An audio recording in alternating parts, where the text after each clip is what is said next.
Welcome to the Riverside Church in the city of New York, a landmark of progressive Christian thought and the pastoral home of Harry Emerson Fosdick, a preacher whose voice created a stir during the fundamentalist modernist debate. Let's discuss Fosdick's sermon, Shall the Fundamentalists Win?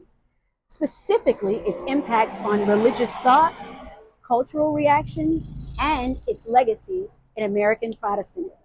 Fosdick delivered his controversial sermon in 1922 at the First Presbyterian Church in New York, challenging the encroaching fundamentalism with a call for tolerance and intellectual liberty within Christian doctrine. Fosdick said, "Many Christians believe all truths come from God and cannot be compartmentalized. This promoted a faith inclusive of modern scientific and historical insights." His sermon not only questioned fundamentalist perspectives, but championed a more inclusive and reflective Christian faith.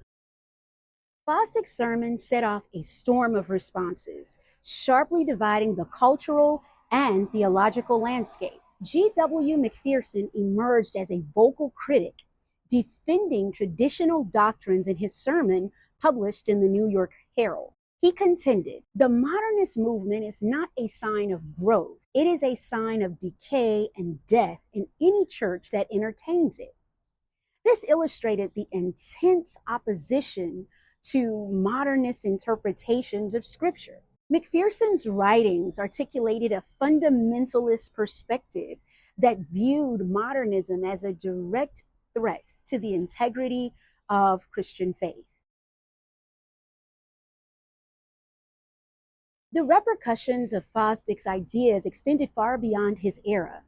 He influenced liberal Christian movements and reshaped denominational practices, paving the way for broader and more inclusive interpretations of Scripture. His legacy endures here at the Riverside Church, a living testament to his vision of an inclusive and engaged Christian community.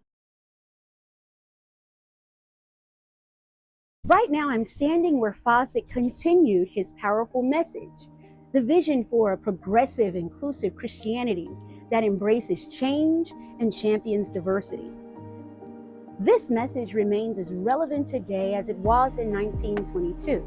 His contributions to religious thought not only shaped his time, but also laid the groundwork for future generations to explore faith, science, and ethics in a complex world.